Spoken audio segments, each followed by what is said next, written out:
இந்த வெள்ளிக்கிழமை ஆகஸ்ட் மாதம் 8ஆம் தேதி நீங்க ரொம்ப நல்லா இருப்பீங்க. நீங்க ரொம்ப ரொம்ப நல்லா இருப்பீங்க. கைவிடாத ஆண்டவர் உங்க பக்கத்துல இருக்காருங்க. உங்கள் கரங்களை பிடித்து இன்றைக்கு உங்களை நடத்துவதற்கு அவர் ஆவலோடு காத்து கொண்டிருக்கிறார். யார் உங்களை கைவிட்டாலும் பயப்படவே பயப்படாதீங்க. தைரியமா இருங்க, துணிச்சலா இருங்க.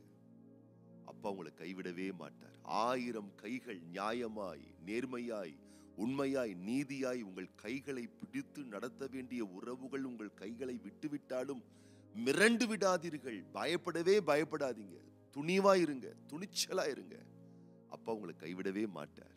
இன்னைக்கு நீங்க நல்லா இருப்பீங்க, ரொம்ப ரொம்ப நல்லா இருப்பீங்க. ஒரு குறிப்பிட்ட ஒரு தேசத்துல, அந்த தேசத்தை ஆண்ட மகாராஜாவுக்கு பிள்ளை பாக்கியம் இல்லை, குழந்தைகள் இல்லை. அந்த ராஜாவுக்கு ஒரு பெரிய வருத்தம். இந்த ராஜ்யபாரத்தை அடுத்தது யார் முன்னின்று நடத்தி செல்வார்கள், எனக்கு வாரிசு இல்லையே.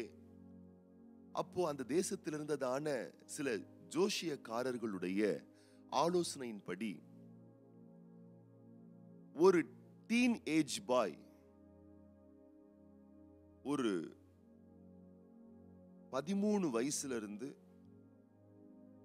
இருக்கக்கூடிய ஒரு சிறு பிள்ளைகளை பலி செலுத்தினால், நர பலி செலுத்தினால் உங்களுக்கு ஒரு ஆண் வாரிசு கிடைக்கும் என்று அவர்கள் சொன்னபடியினால ராஜா அதை தேச மக்களுக்கு அறிவித்து, எனக்கு ஒரு ஆண் வாரிசு வேண்டும், உங்கள் வீட்டில் இருக்கக்கூடிய ஒரு டீனேஜ் பாயை நீங்க நரபலி செலுத்துவதற்கு நீங்கள் கொடுப்பீர்களே ஆனால் அதற்கான தக்க சன்மானத்தை நான் உங்களுக்கு கொடுக்கிறேன்னு சொல்லும் பொழுது, ஒரு ஏழ்மையான நிலையில் கஷ்டப்பட்டு சிரமப்பட்டு இருக்கக்கூடிய அந்த குடும்பத்தை சார்ந்த ஒரு தம்பதியார் தன் மகனை மகாராஜாவுக்கு நரபலி கொடுப்பதற்காக அந்த மகனை கொண்டு வந்து விடுறாங்க. இப்போ ஒரு நாள் குறிக்கப்படுகிறது நரபலி அரங்கேற்றப்படுவதற்காக. அப்ப மகாராஜா அந்த நிகழ்வில் பங்கு பெற்று எனக்காக, என் வாரிசுக்காக நரபலிக்கு முன்வந்த அந்த குடும்பத்தையும் அந்த டீனேஜ் பாயை பார்க்கறதுக்காக வராரு. அப்போ ஒரு 12-13 வயது கொண்டதான அந்த சின்ன பையனை முன்னாடி நிக்க வச்சிருக்காங்க. அந்த ராஜா அந்த பையனை பார்க்கிறாரு. அந்த பையனை பார்க்கும் பொழுது அவருக்கு ஒரு காரியம் அவன் கிட்ட கேட்கணும் போல தோணுச்சு. தம்பி, நீ என் வாரிசுக்காக நீ மரிக்க போகிறாய். இப்போ நரபலி கொடுக்கப்பட போகிறது. அதற்கு முன்பதாக உனக்கு ஏதாவது ஒரு ஆசை இருந்துச்சு, நிறைவேற்றப்பட வேண்டும் என்ற ஆசை ஏதாச்சும் இருந்தா நீ சொல்லு, நான் அதை நிறைவேற்றி வைக்கிறேன். அப்ப அந்த பையன் சொன்னானா, எனக்கு ஒரு மூட்டை ஃபுல்லா மண்ணு வேணும். என்னடா இந்த பையன் மூட்டை ஃபுல்லா மண்ணு கேட்கிறானே அப்படின்னு சொல்லிட்டு, இருந்தாலும் பரவாயில்ல, யார் அங்கே ஒரு மூட்டை ஃபுல்லா மண் எடுத்துட்டு வாங்க அப்படின்ட்டு ராஜா சொன்ன உடனே அந்த பையனுக்கு முன்னாடி ஒரு மூட்டை ஃபுல்லா மண்ணை கொண்டு வந்து வைக்கிறாங்க. அந்த பையன் சொல்றான், அது கீழே கொட்டுங்க. ஒரு பெரிய குவியலாக அந்த மண் கொட்டப்படுகிறது. இப்ப அந்த பையன் என்ன பண்றான், வேக வேகமா அந்த மண்ணுல 4 குட்டி குட்டியா மண் வீடு செய்யறாங்க. 4 மண்ணு வீடு செய்யறான். இப்ப அந்த 4 மண்ணு வீடு செஞ்சதுக்கு அப்புறமா என்ன பண்றான்னா, அந்த பையன் எழும்பி நின்று முதல் அவன் கட்டிய அந்த மண் வீட்டை மிதிக்கிறான். அதுக்கப்புறம் 2வது அவன் கட்டிய அந்த குட்டி மண் வீட்டையும் காலால் மிதித்து இடித்து போடுகிறான். பிறகு 3வதாக அவன் கட்டிய அந்த மண் வீட்டின் மேல் ஏறி குதித்து அதை மண்ணோடு மண்ணாக அவன் மிதித்து போடுகிறான். 4வதாக அவன் கட்டிய அந்த மண் வீட்டுக்கு முன்பதாக மண்டியிட்டு தாழ விழுந்து பிரார்த்தனை செய்து எழும்பி நின்று, இப்ப ராஜாவை பார்த்து சொல்றான், என்ன நரபலி கொடுத்துருங்க, என் ஆசை, என் வாஞ்ச நிறைவேறிடுச்சு. அப்ப ராஜா இவன் செய்த காரியத்தை பார்த்து வியந்து போகிறார். என்ன நீ செஞ்சது புரியாத புதிரா இருக்கே, நீ என்னதான் பண்ண, இதனுடைய அர்த்தம் என்ன சொல்லிடு, சொன்னதுக்கு அப்புறம் நாங்க பலி செலுத்துறோம் உன்ன. அப்ப அந்த பையன் சொன்னானா, ராஜா நான் 4 வீடு கட்டினேன் இல்லையா, அந்த முதல் வீட்டினுடைய பெயர் அப்பா அம்மா, என் அப்பா அம்மா.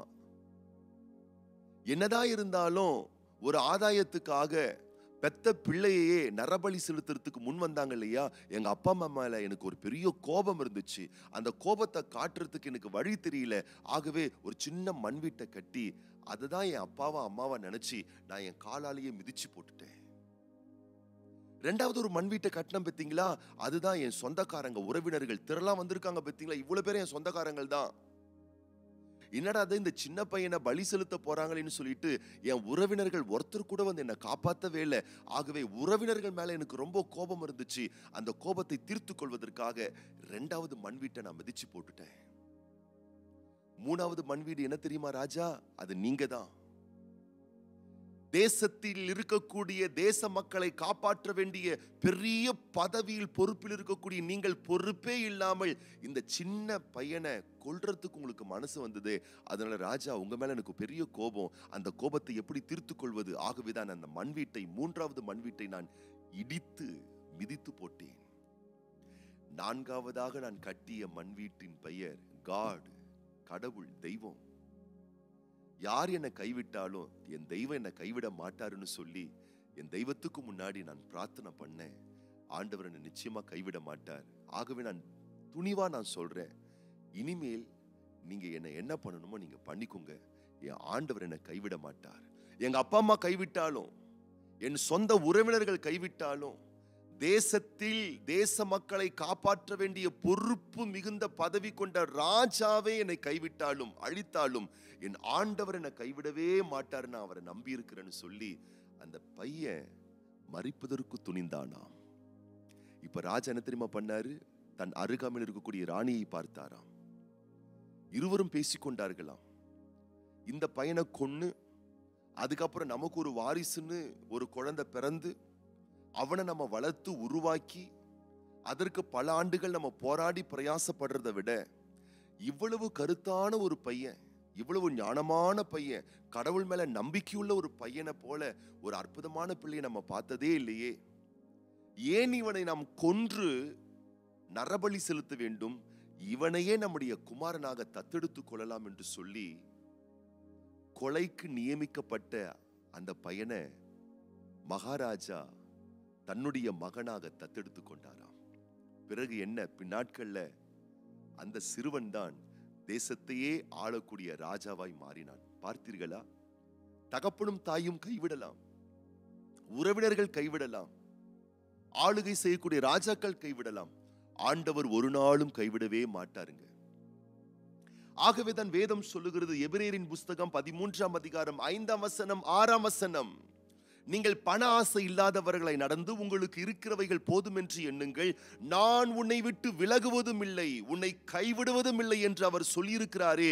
அதனாலே நாம் தைரியம் கொண்டு கர்த்தனுக்கு சகாயர், நான் பயப்படேன், மனுஷன் எனக்கு என்ன செய்வான் என்று சொல்லலாமே. சொல்லுங்க, கர்த்தரனை கைவிட மாட்டாருன்னு சொல்லுங்க. இந்த 8ஆம் தேதி ஆகஸ்ட் மாதம் இந்த காலையில தேவனுடைய சத்தத்தை கேட்கிறேன். என் அன்பு மகனே, அருமை மகளே, 1000 பேர் உன்னை கைவிட்டு இருக்கலாம், நம்பிக்கை துரோகம் கூட பண்ணிருக்கலாம், நான் உனக்காக இதை செய்வேன்னு சொல்லிட்டு கூட பின்மாற்றத்துக்குள்ள போயிட்டு அவங்க சொன்ன வாக்குறுதியில் உண்மையில்லாதவர்களா இருந்திருக்கலாம். காலம் ஃபுல்லா நான் உங்க கூடவே இருப்பேன், காலம் ஃபுல்லா நான் காப்பாத்துவேன், காலம் ஃபுல்லா நான் உனக்கு உதவி செய்வேன்னு சொல்லிட்டு கூட அவங்க என்ன பண்ணிருக்கலாம், வாக்குறுதியை மறந்து போயிருக்கலாம். பயப்படாதீங்க. நீங்கள் பெற்றெடுத்த, உங்களை பெற்றெடுத்த தாய் தகப்பனே உங்களை கைவிட்டாலும், உறவுகளே கைவிட்டாலும், ஆண்டவர் ஒரு நாள் உங்களை கைவிட மாட்டார். அப்புறம் எதுக்கு நீங்க சோகமா இருக்கீங்க? ஏன் துக்கமா இருக்கீங்க? ஏன் அழறீங்க? ஏன் கவலைப்படுறீங்க? ஏன் மனம் உடைஞ்சிருக்கீங்க? தைரியம் கொள்ளுங்கள். எந்த மனுஷனும் உங்களுக்கு தீமை செய்ய முடியாது. ஆண்டவர் உங்களுடைய கரங்களை பிடித்திருக்கிறதுனால இன்னைக்கு நீங்க ரொம்ப ரொம்ப நல்லா இருப்பீங்க. இன்றைக்கு பிறந்த நாட்கள் காணக்கூடிய அன்பு சகோதரி A Ashtalakshmi Alice, sister B Madhumita, sister S Elizabeth Rani மற்றும் திருமண ஆண்டுகளை காணக்கூடிய தம்பதியாருக்காகவும் நாம ஜெபம் பண்ண போறோம். இன்றைக்கு உங்களுடைய விசேஷமான நாட்களா? என்னோடு கூட சேர்ந்து கண்களை மூடி நீங்கள் ஜெபிக்கிறீங்களா? ஆண்டவருடைய விசேஷித்த ஆசீர்வாதத்தை நீங்கள் இன்றைக்கு காண்பீர்கள். பரலோக தகப்பனே, இந்த வெள்ளிக்கிழமை இந்த காலையில ஆகஸ்ட் மாதம் 8ஆம் தேதி இந்த வார்த்தை கேட்டுக்கொண்டிருக்கக்கூடிய ஒவ்வொரு பிள்ளைகளையும் வலக்கரம் நீட்டி தொட்டு நிறுத்தாமே ஆசீர்வதிப்பீராக, ஆசீர்வதிப்பீராக, ஆசீர்வதிப்பீராக. மனுஷங்க என்னை கைவிட்டுட்டாங்களே, நம்பினவங்க என்னை கைவிட்டுட்டாங்களே, இதை செய்யறேன் அதை செய்யறேன் வாக்கு கொடுத்தாங்களே, இன்னைக்கு மனசு மாறிட்டாங்களேன்னு சொல்லி உங்களுடைய பிள்ளைகளுடைய மனதில் ஏக்கமோ, வருத்தமோ, கோபமோ, பயமோ, பதற்றமோ, ஒரு அச்ச உணர்வோ இருக்குமே. ஆனால் இன்றைக்கு உடைய பிள்ளைகளை, இந்த வார்த்தை கேட்கிற பிள்ளைகளை, என்னோடு ஜெபிக்கிற ஒவ்வொரு பிள்ளைகளை வலக்கரம் நீட்டி தொடுங்க. ஆண்டவரே, நான் உன்னை விட்டு விலகுவதும் இல்லை, உன்னை கைவிடுவதே இல்லை என்று நீர் சொன்னதனால உம்முடைய பிள்ளைகள் இன்றைக்கு தைரியம் கொள்வார்களாக. கர்த்தனுக்கு சகாயர், நான் பயப்படவே மாட்டேன், யார் என்ன கைவிட்டாலும் என் ஆண்டவர் கைவிடவே மாட்டார், அவர் எனக்கு சகாயம் பண்ணுவார், உதவி செய்வார் என்ற நம்பிக்கைகளை நீர் உம்முடைய பிள்ளைகளுக்கு இன்றைய நாளில் தருவீராக. உத்வேகம் அடைய செய்வீராக, உற்சாகம் கொள்ள செய்வீராக. உம்முடைய பிள்ளைகளை காக்கும் உடைய கரம் இன்றைக்கு அழகாய் கரம் பிடித்து நடத்தட்டும். இன்றைக்கு உடைய பிள்ளைகளுடைய போக்கு வரவு, கொடுக்கல் வாங்கல், திட்ட தீர்மானங்கள், ஆலோசனைகள், நல்ல நல்ல நோக்கங்கள் எல்லாவற்றையும் பரத்தின் தேவனாகிய கர்த்தர் பரிபூர்ணமாய் வாய்க்க பண்ணுவீராக. கிருபையும் ஆசீர்வாதமும் சமாதானமும் ஒவ்வொரு பிள்ளைகளோடு கூடவே இருக்கட்டும். இன்றைய நாளிலே பிறந்த நாட்களையும் திருமண ஆண்டுகளையும் காண்கின்ற ஒவ்வொரு பிள்ளைகளையும் மனதார நாங்கள் வாழ்த்துறோம், ஆசீர்வதிக்கிறோம். ஆண்டவரே, உம்முடைய ஆசீர்வதிக்கப்பட்ட கரங்கள் விசேஷமான ஆண்டுகளை நாட்களை காண்கின்ற பிள்ளைகள் மேல் வைக்கப்படட்டும். அப்பா, நான் உன்னை விட்டு விலகுவதே இல்லை, உன்னை கைவிடவே மாட்டேன்னு சொல்லி உடைய பிள்ளைகளை தைரியப்படுத்தி திடப்படுத்தி கரம் பிடித்து, இத்தனை ஆண்டுகளும் உடைய பிள்ளைகள் பெற்றிராத, அனுபவித்திராத, கனவு கண்டிராத, கற்பனைக்கு எட்டாத ஆசீர்வாதமான வளன்களை, விசேஷமான ஆண்டுகளை காண்கின்ற பிள்ளைகள் மேல் வர்ஷிக்க பண்ணி கனப்படுத்த வேண்டுமென வாழ்த்தி ஆசீர்வதித்து, ஆண்டவர் இயேசு கிறிஸ்துவின் ஆசீர்வதிக்கப்பட்ட நாமத்தினாலே ஜெபிக்கிறோம் எங்கள் நல்ல பிதாவே, ஆமென். தொடர்ந்து உங்களுடைய ஜெப குறிப்புகளை எங்களுக்கு தெரியப்படுத்துங்கள். எங்களுடைய தொலைபேசி எண்ணுக்கு வாட்ஸ்அப் மூலமாக உங்கள் ஜெப குறிப்புகளை அனுப்ப மறவாதீர்கள். உங்களுக்காக ஜெபிக்க நாங்கள் அவளோடு காத்து கொண்டிருக்கிறோம். அவர் உங்களை ஒரு நாளும் விட்டு விலகுவதே கிடையாது. நீங்க ரொம்ப ரொம்ப நல்லா இருப்பீங்க இன்னைக்கு.